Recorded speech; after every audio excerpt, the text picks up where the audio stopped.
மாணவர்கள் எவரும் போதைக்கு அடிமையாகாதீர்கள். அடிமையானவர்கள் மீண்டதாக சரித்திரமில்லை. எனவே உங்களையும் சமூகத்தையும் பாதுகாத்துக் கொள்ளுங்கள். உங்கள் நலன் கருதி கல்வி டிவி. வணக்கம் மாணவர்களே, நாங்கள் மீண்டும் டான் டிவியினுடைய கல்வி தொலைக்காட்சி இணைஞ்சிருக்கின்றோம். குறிப்பாக உங்களுக்கு தெரியும் மாணவர்களே, இந்த ஏழு மாணவர்களுக்கான கலைத்துறை பாடங்களில் வரலாறு பாடத்தை நாங்கள் கையில் எடுத்துக்கின்றோம். குறிப்பாக வரலாறு பாடம் என்னும்போது நாங்கள் கடந்த கால நிறைய மாதங்கள் எல்லாம் இலங்கை வரலாறு தொடர்பான கடந்த கால வினாக்களையும் அதில் உள்ளடக்கின்ற பாட அலைகளையும் தொகுத்து பார்த்த நாங்கள் படம் குறித்தல், கற்று வினாக்கள் எவ்வாறு விடை அணுகுவது, பகுதி ஒன்றுக்கு எவ்வாறு விடை எழுதுவது என்று நாங்கள் நீண்ட காலமாக அதோடவாக பார்த்து நாங்கள் தொடர்ச்சியாக நாங்கள் அதுக்கு பிறகு நிறைய மாணவனுடைய வேண்டுகோளுக்கு இணங்கவும் மாணவனுடைய விருப்பத்துக்கு இணங்கவும் நாங்கள் ஐரோப்பிய வரலாறு தொடர்பான பாட அலகத்தான் நாங்கள் கடந்த கால வகுப்பிலிருந்து நிறைய வகுப்பு பார்த்து வருகின்றோம். அதில் நாங்கள் கடந்த காலத்திலிருந்து நிறைய ஐரோப்பிய தொடர்பான நிறைய பாடல்களை பார்த்து நான் மாணவர்களே, குறிப்பாக ஐரோப்பாவில் இடம்பெற்ற நாகரிகங்கள், ஐரோப்பாவில் இடம்பெற்ற மானிய முறைகள், ஐரோப்பாவில் இடம்பெற்ற குறிப்பாக தேசிய அரசுகள், அதான் பார்த்துருக்கிறோம். 30 ஆண்டு கால போர், கைத்தொழில் புரட்சி இப்படி ஏகப்பட்ட விடயங்கள் நாங்கள் கடந்த கால வகுப்பிலிருந்து நாங்கள் தொடர்ச்சியாக பார்த்து வருகின்றோம். அதனுடைய தொடர்ச்சியான ஒரு வகுப்பு தான் இன்றைய வகுப்பானவர்களே. அவை நாங்கள் தொடர்ச்சியாக நாங்கள் அந்த ஐரோப்பிய வரலாறில் தேசிய அரசு என்ற ஒரு சொல்லினூடாக, அது தேசிய அரசு என்ற ஒரு பாடப்பரப்பினூடாகத்தான் நாங்கள் இப்போ தொடர்ச்சியாக அடைஞ்சிருக்கின்றோம். உங்களுக்கு தெரியும், ஐரோப்பிய வரலாற்றில் கவனிக்கமானவர்களே, இந்த ஐரோப்பிய வரலாறு என்பது ஐரோப்பியாவுடைய மேப் இப்படி தான் அமைகின்றது. ஐரோப்பிய கண்டம், அங்கே சிலபஸ் ஐரோப்பிய கண்டம் அல்லவா.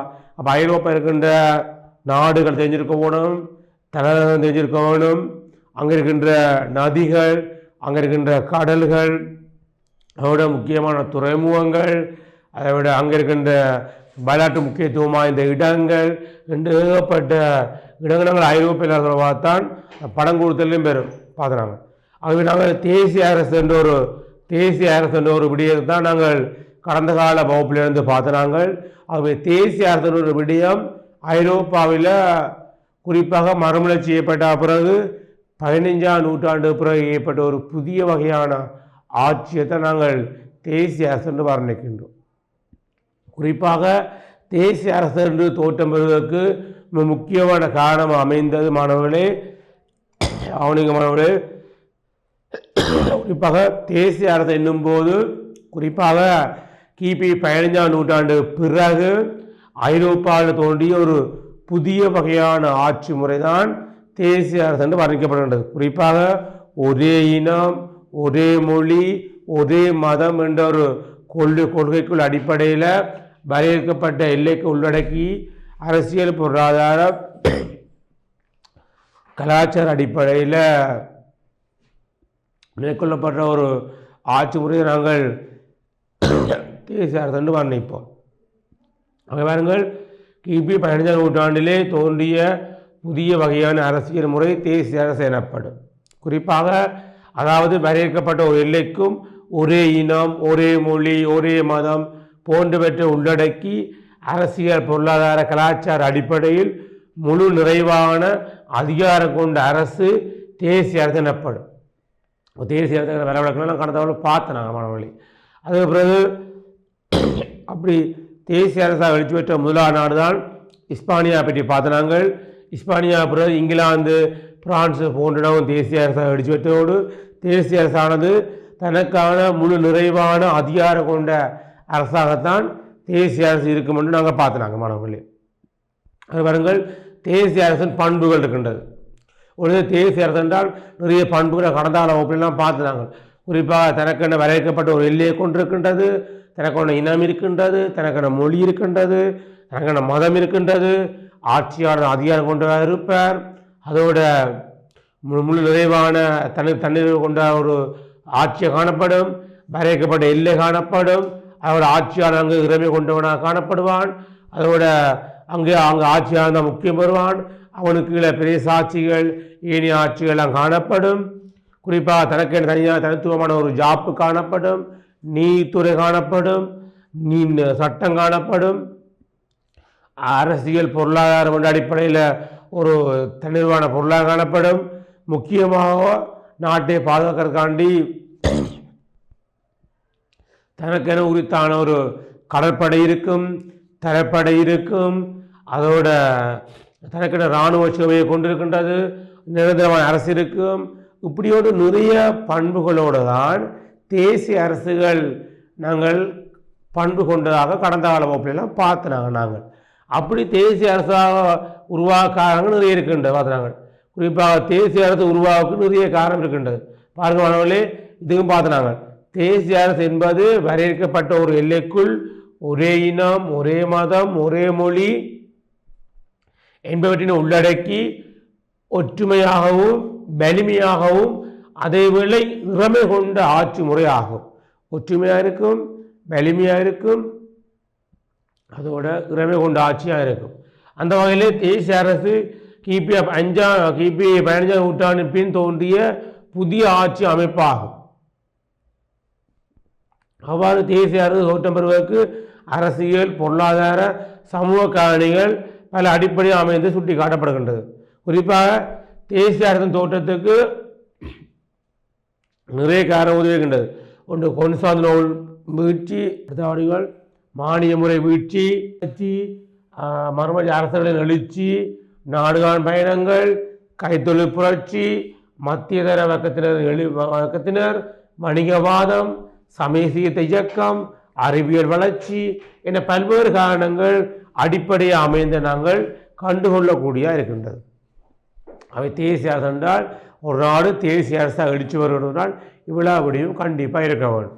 பாருங்கள், மறுமலர்ச்சி அரசர்களின் எழுச்சி, கொன்சாந்தனோல் வீழ்ச்சி, மானிய முறை வீழ்ச்சி, மறுமலர்ச்சி அரசர்களின் எழுச்சி, நாடுகான் பயணங்கள், கைத்தொழில் புரட்சி, மத்திய வர்க்கத்தினர், வணிகவாதம், சமய சீர்திருத்த இயக்கம், அறிவியல் வளர்ச்சி என பல்வேறுபட்ட காரணங்கள்தான் இங்கே தேசிய அரசு எழுச்சி பெற்ற காரணம். நான் கடந்த அளவுல பார்த்துனாங்க மாணவர்களே, இதில் கடந்த அளவுல பார்த்துனாங்க. உங்களுக்கு தேசிய அரசாக எழுச்சி வருவதுனால் குறிப்பாக 3 காரணம் முக்கியமானது. இந்த காரணத்தை விட ஒரு நாடு தேசிய அரசாக எழுச்சி வருவதனால் அங்கே இருக்கின்ற ஆட்சியாவுடைய பங்களிப்பு முக்கியம், மக்களின் ஒத்துழைப்பு முக்கியம், அவரோட அங்கே நாட்டில் காணப்படுகின்ற செல்வ செழிப்பு. அப்போ ஆட்சியாவுடைய பங்களிப்பு, நாட்டில் காணப்படுகின்ற செல்வ செழிப்பு, மக்கள் ஒத்துழைப்பு, இந்த 3ம் ஒரு நாடு தேசிய அரசு எழுச்சி பெறுவதற்கு மிகவும் உந்துதலாகவும் ஒரு பயன்முக்கியமாகவும் அமையும் என்று முக்கியமானது.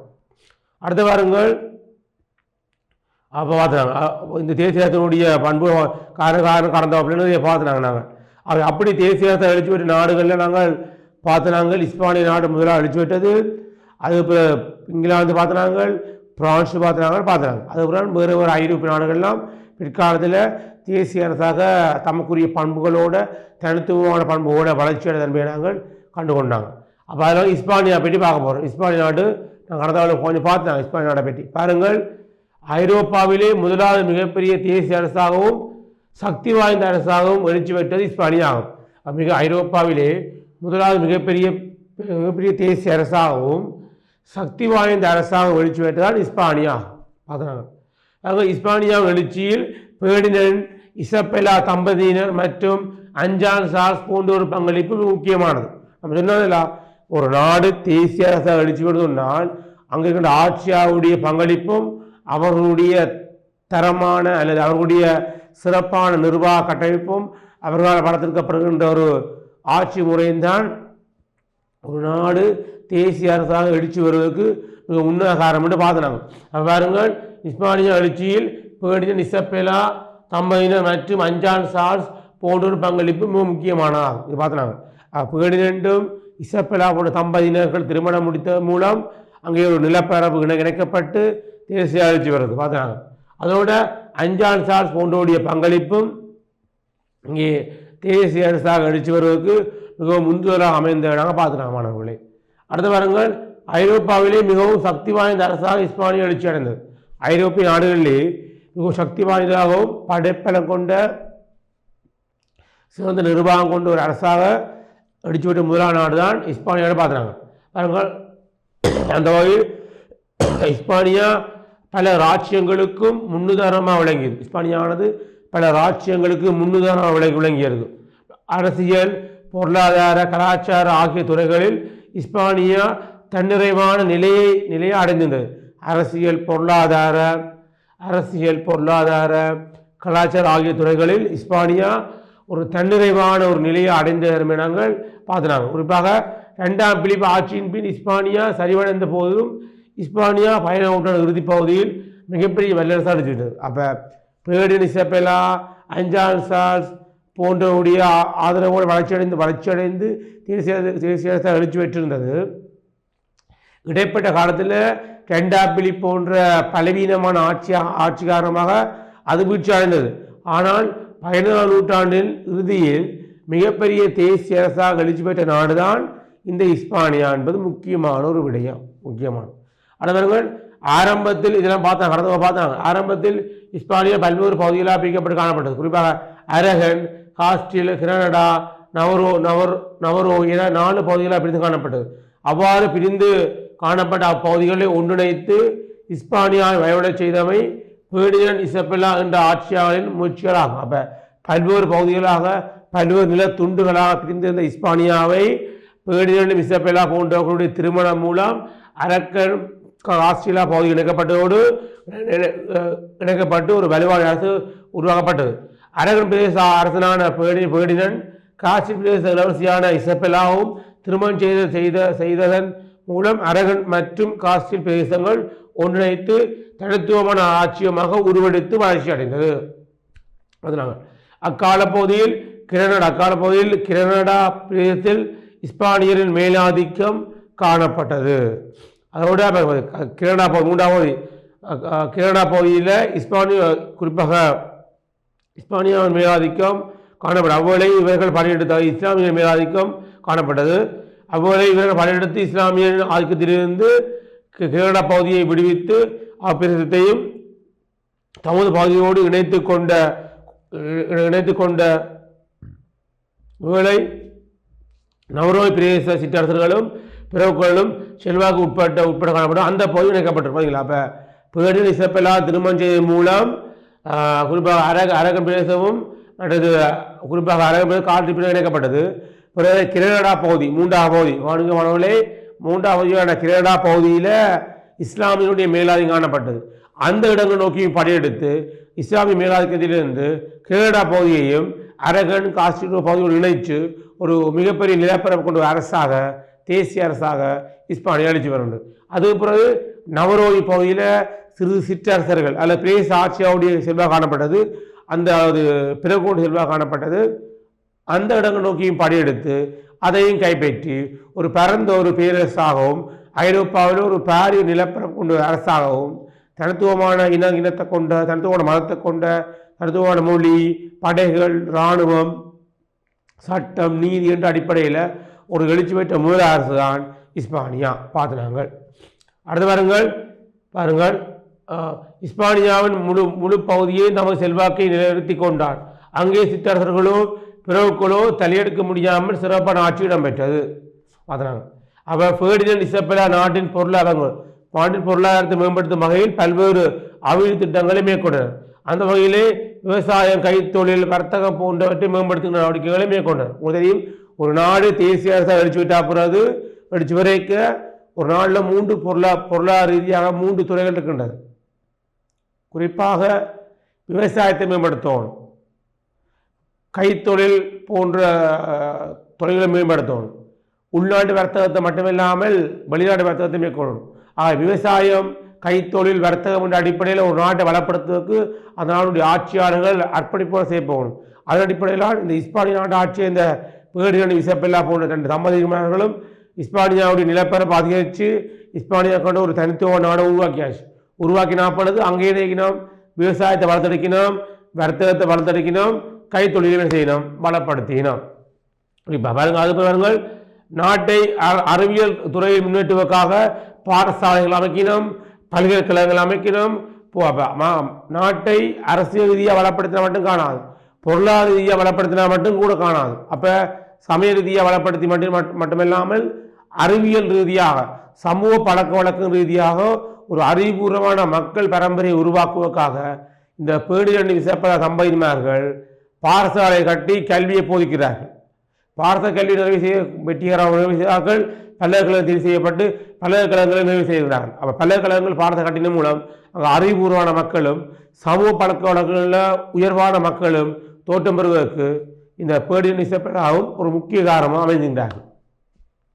பாருங்கள், அது மாத்திரமல்லாது நாடுகள் பயண பயிற்சி கல்லூரிகளை நிறுவி அதன் மூலம் தாராளமான நாடுகள் பயணிகளை உருவாக்கினர். ஆகவே பாடசாலை பல்கலைக்கழகம் உருவாக்கி அறிவியல் ரீதியான மக்கள் சமுதாயத்தை உருவாக்கின மட்டுமல்லாமல் புதிய புதிய தேசங்களை கண்டுபிடிக்கணும். உங்களுக்கு தெரியும், ஐரோப்பாவிலே முதலாக நாடுகள் பயணங்களில் ஈடுபட்ட முதலாவது நாடு எதுவும் அப்போ இந்த இஸ்பானியா. அப்போ இஸ்பானியாவுக்கு ஒரு தனித்துவமான கடல் மாலுமிகளோ அல்லது கடல் பயிற்சி முகாம்களோ ஆரம்பத்தில் இருக்கவில்லை. ஆனால் பேடிரணி விசப்படாவுடைய முயற்சி காரணமாக பிற நாடுகளிலிருந்து, குறிப்பாக போர்த்துக்கல், பிரான்சு, இங்கிலாந்து போன்ற நாடுகளிலிருந்து கடல் மாலுமிகளை வரவழைச்சு அவர்களுக்காக பயிற்சி கல்லூரியை நிறுவி அவர்களே நாடுகள் பயணங்களில் ஈடுபட தூண்டியிருக்கிறார்கள். அதன் அவர்கள் ஆப்பிரிக்கா, அமெரிக்கா, ஆசியா கண்டங்கள் எல்லாம் இஸ்பானியர்கள் குறிப்பாக தங்களுடைய நாடுகள் பயணங்களை ஆரம்பித்து ஆசியா, ஆப்பிரிக்கா, அமெரிக்கா கண்டங்கள் கூட தங்களுடைய செல்வாக்கு நிலைநிறுத்திய ஒரு ஐரோப்பியரான் இந்த இஸ்பானியர்களால் விளங்குகின்றார். பார்க்குறாங்க. அடுத்த வாரங்கள் வெளிநாடுகளை பெற்ற செல்வங்களை நாடுகள் பயணங்கள் மூலம் ஆசியா, ஆப்பிரிக்கா, அமெரிக்கா கண்டங்களில் பெற்ற செல்வங்களை கொண்டு நாட்டை விருத்தி செய்தனர். குறிப்பாக இவர்கள் கொலம்பஸ், அமெரிக்க வெஸ்பூசி போன்ற நாடுகள் பயணிகளை பயன்படுத்தியா தெரியவர்கள். அதனால தமக்கென்று ஒரு கடல் மாலுமி இருக்கவில்லை. ஏன்னா இஸ்பானியா சூழ நிறைய நாடுகள் இருக்கிறபடியால் கடலால் சூழப்பட்ட நாடு இல்லை இஸ்பானியா. நாட்டுக்குள்ள கடல் இருக்கு, நாடுக்கு வெளியில கடல் பகுதி இல்லை. இஸ்பானியா சுத்தவரை நாடு இருக்கின்ற இலங்கையை போல ஒரு 4 பக்கம் கடலால் சூழப்பட்ட நாடு இஸ்பானியா இல்லை. அப்படி இல்லாதபடியால் பிற நாடுகளிலிருந்து கடல் மாலுமிகளை வரவழைச்சு அவர்களுக்கு பயிற்சி கொடுத்து அவர்களை ஊக்கப்படுத்தி பரிசுகளும் கொடுத்து அவர்கள் மூலம் ஆசியா, ஆப்பிரிக்கா மற்றும் அமெரிக்க கண்டங்களில் குடியேற்றங்கள் நிறுவிய செயற்பாடில் ஈடுபட்டு அங்கே இருந்து பெரும்பளவான பொருட்களையும் செல்வங்களையும் வளங்களையும் சூறையாடி கொண்டு வந்து தங்களுடைய நாட்டினுடைய பொருளாதாரத்துக்கும் அரசியல் நிர்வாக கட்டமைப்புக்கும் பயன்படுத்தின ஒரு ஒரு ஒரு நாடு தான் இந்த இஸ்பானியா. அதான் சொல்ல வருகிறது. அதோட குறிப்பாக வேறுங்கள் கொலம்பஸ், அமெரிக்கா வெஸ்பூசி போன்ற நாடுகள் பயணிகளை தான் கடற்பயிற்சி கொடுத்து கடல் பயிற்சி மூலம் புற நாடுகளை கண்டுபிடிக்க அனுப்பினார்கள். அவர்கள் நிரந்தர கடற்படை தரப்படை முதலாட்டு உருவாக்கி அதன் மூலம் நாட்டை பலப்படுத்தி கொண்டு சொன்னான். தேசிய அரசு தேசிய அரசாக ஒரு நாடு எழுச்சி பெறும் சொன்னால் அங்கே நிரந்தரமான ஒரு படை ஒன்று இருக்கும், கடற்படை இருக்கும். அந்த படையை உருவாக்கின பெருமையும் இந்த பேடிரணி விசப்படாவே பார்த்தாங்க. அதோட இவர்கள் உருவாக்கிய கப்பலினர் அவர்கள் 6 மட கப்பலை உருவாக்கி அதன் மூலம்தான் நாடுகள் பயணங்களை ஊக்கப்படுத்த மட்டும் இல்லாமல் வணிக நடவடிக்கைகளை ஊக்கப்படுத்தி ஒரு கடற்பிராந்தியத்திலும் ஒரு வலுவான ஒரு நாடாகத்தான் இஸ்பானியா எழுச்சி பெற்றது. அடுத்த வருங்கள் இஸ்பானியா கத்தோலிக்க மதம் தவிர ஏனைய மதம் ஊடுருவினால் இஸ்பானியாவில் ஒற்றுமை சீர்குலைந்துவிடும் என எண்ணிய இவர்கள் இன்குபிஷன் என்ற கத்தோலிக்க மதம் மட்டும் இஸ்பானியாவில் செல்வாக்கு பெற செய்தனர். அப்போ இஸ்பானியாவில் பிற மதங்கள் செல்வாக்கு பெறுவதை விரும்பவில்லை. ஏனென்றால் பிற மதங்கள் அங்கே செல்வாக்கு பெற தொடங்கினால், குறிப்பாக பிற மதங்கள் அங்கே செல்வாக்கு பெற தொடங்கினால் இஸ்பானிய தனித்துவமான நாடாக வளராது. உங்களுக்கு தெரியும், ஒரு நாடு தேசிய அரசாக ஒழிச்சு பண்ணால் தனித்துவமான மொழி, தனித்துவமான இனம் மட்டுமில்லாமல் தனித்துவமான மதமும் இருக்க வேண்டும். அது ஆரம்பத்தில் இஸ்பானியா உணர்ந்து கொண்டுச்சு. அது உணர்ந்து கொண்டு அடிப்படையில் தான் அது இஸ்பானியன் செய்து கத்தோலிக்க மதத்தை மட்டும்தான் அங்கே முன்னிலைப்படுத்தி ஒழிய பிற மதங்களை முன்னிலைப்படுத்தவில்லை. வருங்கள் பிற மதங்கள் வந்தால் இஸ்பானியாவின் ஆட்சி சீர்குலைந்து விடும் என எண்ணிய இவர்கள் இங்குமிஷன் என்ற ஒரு கத்தோலிக்க மதம் மட்டும் இஸ்பானியாவை செல்வாக்கு பெற செய்கிறது.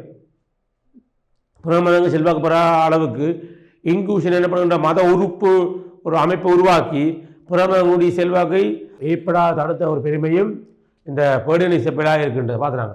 அதாவது அது பாருங்கள், நாட்டில் தேசிய ஒற்றுமையையும் தேசிய செல்வாக்கையும் மேம்படுத்தினர். பேடினன் இசபெல்லா ஆட்சியின் பின்னர் அவளது மகள் ஜீவானா ஆட்சி பொறுப்பேற்றாள்.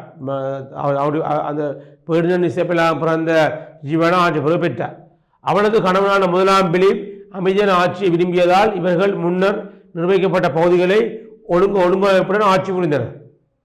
இவர்கள் காலத்திலும் ஆர்மட கப்பல் படை சிறப்பாக இடம்பெற்றதோடு வெளிநாடுகள் மீதான நாடுகள் பயணங்களும் வணிக நடவடிக்கைகளும் இடம்பெற்றது. ஆகவே பார்த்தீங்களா, அப்போ இஸ்பானியாவில் குறிப்பாக இஸ்பானியாவில் இந்த ஜீவானா என்ற மகள் ஆட்சிப்பட ஏறும்போதும் சிறப்பான ஒரு ஆட்சியாகவும் ஜீவானா காலப்பகுதியில் அவள் முதலாம் பிலிப்பை திருமணம் செய்ததாகவும் திருமணம் செய்ததோட ஆட்சி ஒரு அமைதியான ஒரு சிறப்பான ஆட்சி இடம்பெற்றதாகவும் இந்த ஜீவானா முதலாம் பிலிப்புடைய காலத்தில் கூட ஆர்மட கப்பலை பயன்படுத்தி வெளிநாடுகளுக்கு சுற்றுப்பயணம் மேற்கொண்டு நிறைய செல்வங்களை பெற்ற மட்டுமில்லாமல் வணிக நடவடிக்கைகளையும் மேற்கொண்டு ஒரு தன்மையை நாங்கள் காணக்கூடியதாக இருக்கின்றது. அதோடு பாருங்கள், இவர்கள் காலத்திலும் ஆர்மட கப்பல் படை சிறப்பாக இடம்பெற்றதோடு வெளிநாடுகள் மீதான நாடுகள் பயணங்களும் வணிக நடவடிக்கைகளும் இடம்பெற்றது. முதலாம் பிலிப் ஜீவானா ஆகியோருக்கு பிறந்த அஞ்சான் சார்ஸ் இஸ்பானியாவின் அரசாக இருந்தபோது கிபி 1519 பேசனா தெரிவு செய்யப்பட்டான். அதுக்காக ஜீவனாவுக்கு முதலாம் பிலிப் பிறந்த பிள்ளைதான் அஞ்சான் சார்ஸ். அவன் 1519ஆம் ஆண்டு பேசனா தெரிவு செய்யப்பட்டான்.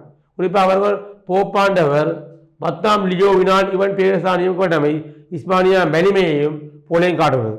ஆகவே ஜீவனா முதலாம் பிலிப் பிறந்த அஞ்சான் சார்ஸ் பேரரசனாக 1519ஆம் ஆண்டு அறிவிக்கப்பட்டது மட்டுமில்லாமல் அவனை போப்பாண்டவரான, அதாவது இத்தாலியில் இருக்கின்ற போப்பாண்டவரான 10ஆம் லியோனால் அவர் பேரரசனாக அறிவிக்கப்பட்டது மூலம் ஒரு வலிமையான ஆட்சி ஏற்படுத்தப்பட்டதாகவும் அவனுடைய புகழ் பரவல் செய்ததாகவும் வரலாறு சொல்லுகின்றது. குறிப்பாக அடுத்த வாரங்கள் அஞ்சான் சார்ஸ் போர்த்துகல், பிரான்ஸ், இத்தாலி போன்ற நாடுகள் மீது தனது செல்வாக்கை ஏற்படுத்தியோடு அத்லாந்திஸ், பிஸ்கே விரிகுடா, மத்தியரை கடல் முதலான பகுதிகளிலும் தனது செல்வாக்கை ஏற்படுத்தினான். அதுல அஞ்சான் சார்ஸ் அவனுடைய பிள்ளையான அஞ்சான் சார்ஸ் போர்த்துகல் மீது ஆட்சி செலுத்தினான். இஸ்பானியாவுடைய ஆக்கத்தை அதிகரித்து பிரான்ஸ், இத்தாலியா போன்ற நாடுகளுடைய ஆட்சி செலுத்தினான். அத்லாந்து சமுத்திரம், பிஸ்கே விரிகுடா, மத்தியரை கடல் முதலான பகுதிகளிலும் தனது செல்வாக்கை ஏற்படுத்திய ஒரு மன்னனால்தான் அஞ்சான் சார்ஸ் வரலாறு குறிப்பிடப்படுகின்றான். அவரோட பாருங்கள், பிரான்ஸ் மன்னன் பிரான்சிஸ் பேரரசுக்கு எதிராக செய்யப்பட்டதால் உடனடியாக பிரான்ஸ் மீது போர் தொடுத்து பிரான்சின் மன்னனை தோற்கடித்ததன் மூலம் தனது புகழை உலகை செய்து தனது மகனான 2ஆம் பிலிப்பை இங்கிலாந்து அரசன் 8ஆம் ஹென்ரியின் மகனான மேரி தியோடருக்கு திருமணம் முடித்து கொடுத்து இங்கிலாந்து மீதான செல்வாக்கை ஏற்படுத்தி கொண்டான். அப்போ பிரான்ஸ் நோக்கி படையெடுத்து அதை கைப்பற்றி பிரான்ஸில் கூட தன்னை செல்வாக்கை ஏற்படுத்தின மட்டுமில்லாமல் தன்னுடைய மகளான, குறிப்பாக அஞ்சான் சார்ஸுடைய தன்னுடைய மகளை 8ஆம் ஹென்றி, அதாவது இங்கிலாந்து மன்னனான 8ஆம் ஹென்ரியின் மகளான மேரி தியூடருக்கு திருமணம் முடித்து கொடுத்து, அதாவது கவனிங்கள், தனது மகனான, அதாவது அஞ்சான் சார்ஸ் மகன் 2ஆம் பிலிப், முதலாம் பிலிப் வந்தது ஜீவானா திருமணம் செய்தவன். ஜீவானாவுக்கு முதலாம் பிலிப் பிறந்ததான் அஞ்சான் சார்ஸ். அஞ்சான் சார்ஸுக்கு பிறந்த பிள்ளைதான் 2ஆம் பிலிப். அஞ்சான் சார்ஸுடைய மனைவியின் பேர் வரலாறு சொல்லப்படையில. அஞ்சான் சார்ஸுடைய மகன் பேர் தான் 2ஆம் பிலிப். அவன் என்ன செய்தான், 2ஆம் பிலிப்பை அஞ்சான் சார்ஸ் இங்கிலாந்து மன்னனான 8ஆம் ஹென்ரியின் மகனான மேரி தியூடருக்கு திருமணம் முடித்து கொடுத்ததன் மூலம் ஒரு இங்கிலாந்தோட ஒரு சுமூகமான அரசியல் ரீதியாகவும் பொருளாதார ரீதியாகவும் ஒரு தொடர்பை ஏற்படுத்தி மன்னனாக உருவாக்கம் இந்த அஞ்சான் சார்ஸ் இப்படி கொண்டான். இதன் மூலம் இஸ்பானியா அக்கால பகுதியில் ஐரோப்பாவிலேயே மிகவும் வல்லமை பொருந்திய நாடாக மாறியது. இங்கிலாந்து வரைக்கும் ஆட்சி வரவே இருக்கலாம். அது மாத்திரமல்லாது உலகின் எந்த ஒரு நாடும் எதிர்க்க முடியாத 17ஆம் நூற்றாண்டின் ஆரம்பத்தில் இஸ்பானியா உலக வல்லரசாக மாறியது. உலகத்தில் குறிப்பாக 14ஆம் நூற்றாண்டில் எந்த ஒரு ஐரோப்பிய நாடுகளிலையும் அல்ல எந்த ஒரு நாடாலையும் எதிர்க்க முடியாத அளவுக்கு மிகப்பெரிய வல்லரசாக எடுத்து பெற்ற முதலான நாடு தான் இஸ்பானியா. காணப்பட்டது.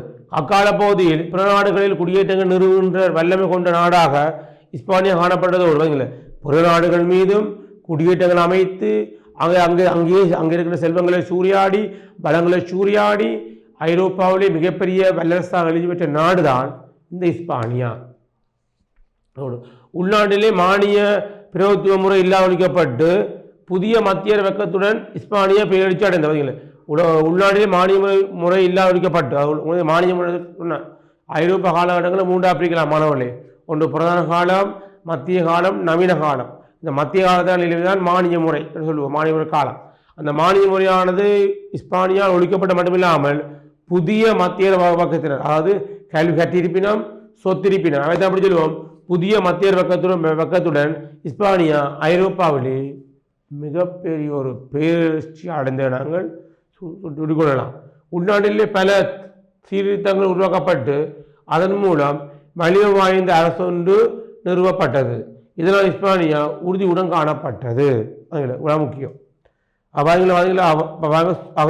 நாங்கள் நோமலாக ஞாபகப்படுத்தி பார்த்தால் இஸ்பானியாவுடைய மேலோட்டமாக நாங்கள் ஞாபகப்படுத்தினால் இஸ்பாவுடைய எழுச்சிக்கு மன்னருடைய பங்களிப்பு அளப்பெரியது. குறிப்பாக பேர்டினாண்ட் இசபெல்லா திருமணம் செய்வதன் மூலம் அரகன் பிரதேசம் காட்டு பிரதேசம் இணைக்கப்படுது ஒன்று. பிறகு அவர்களுடைய நிர்வாகம் மூலம் மற்றது குறிப்பாக நிர்வாகம் மூலம் நவராஜ் பகுதியையும் வேறு சில பகுதிகளையும் இணைச்சு கொண்டு உடைத்தார்கள். பேர்டினாண்ட் இசபெல்லா மங்களும் முக்கியம்.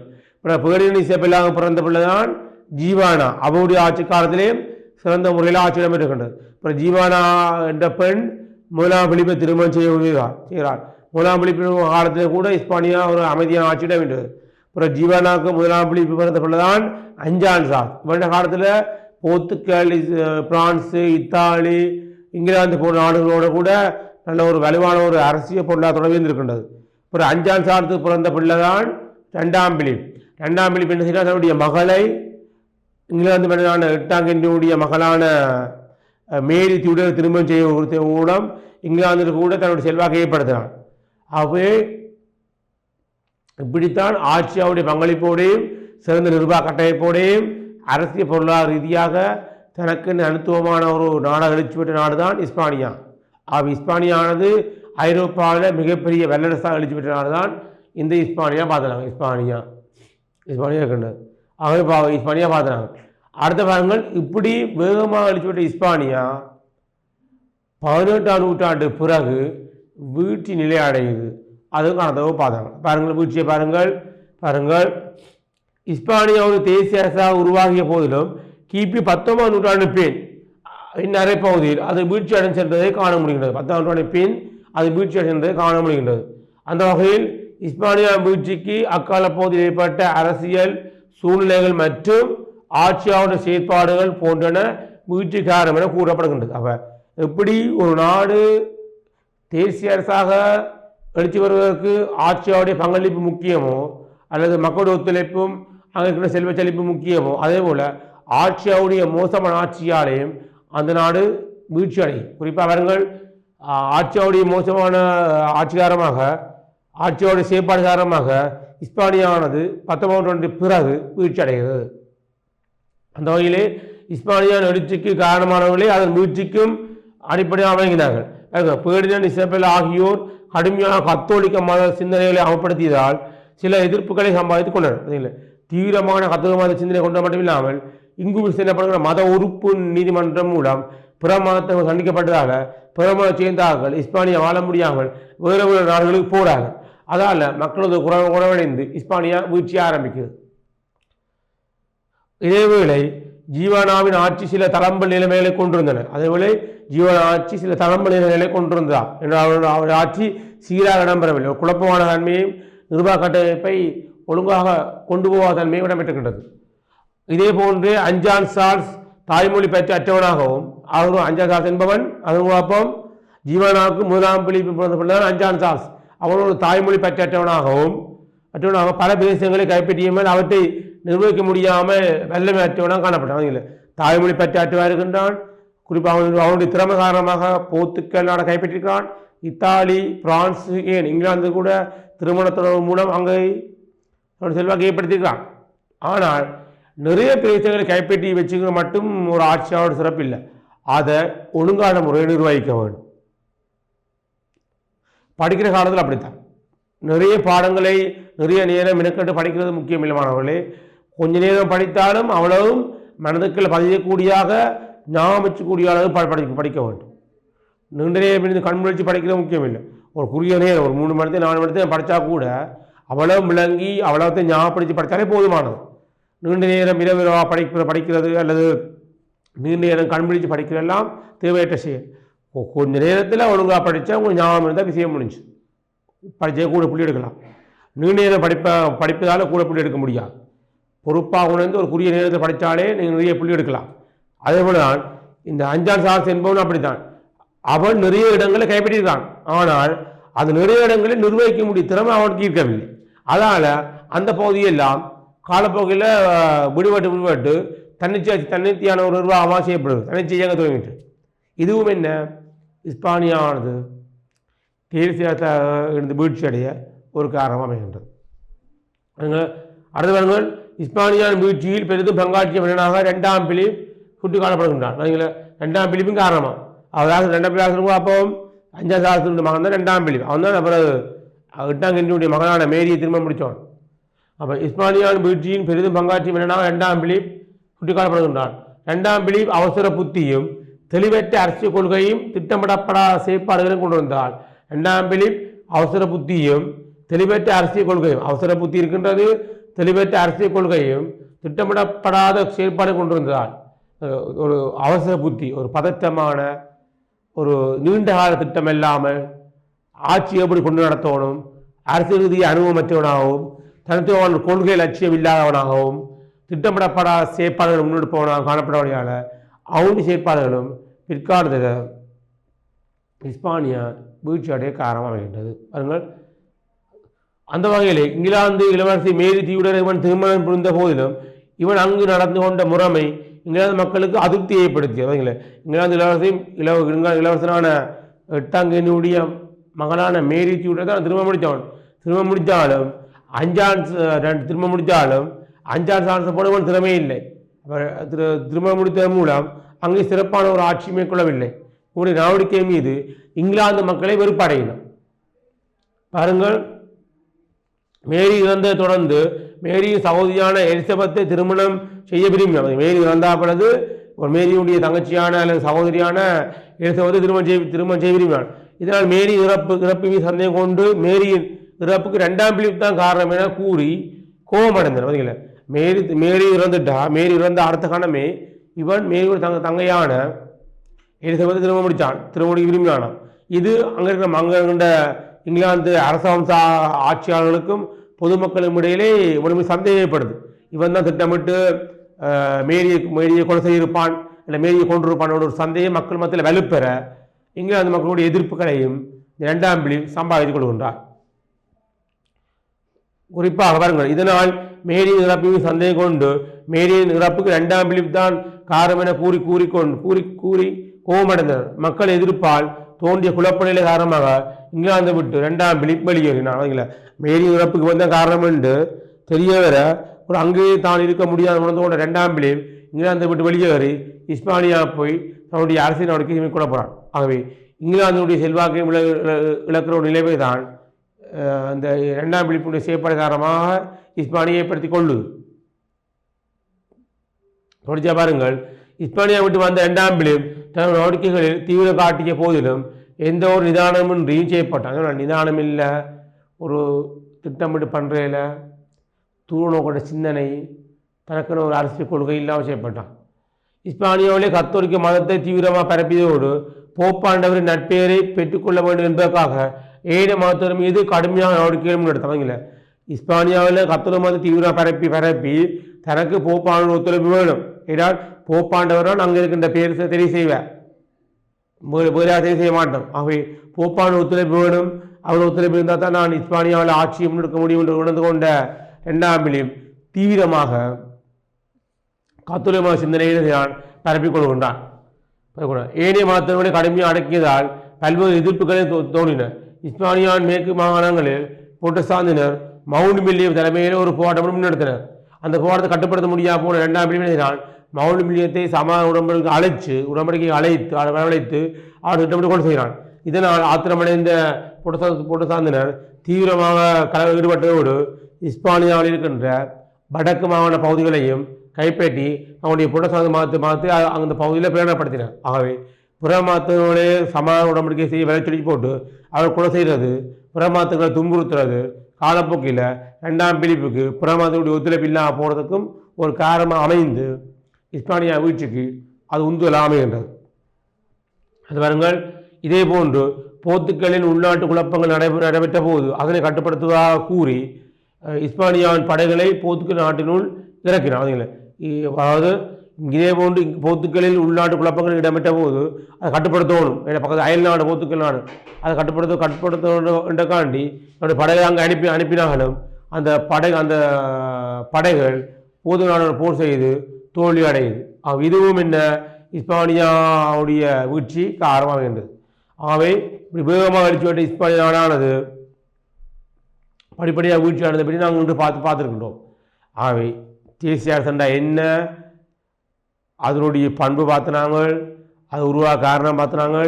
அப்படி உருவாகின முதலாவது நாடு தான் இஸ்பானியாவுடைய பற்றி பார்த்தினாங்க. அப்புறம் இஸ்பானியா எப்படி தேசிய அரசு அழிச்சு யாரால் பங்களிப்புன்னு பார்த்தினாங்க. அப்படி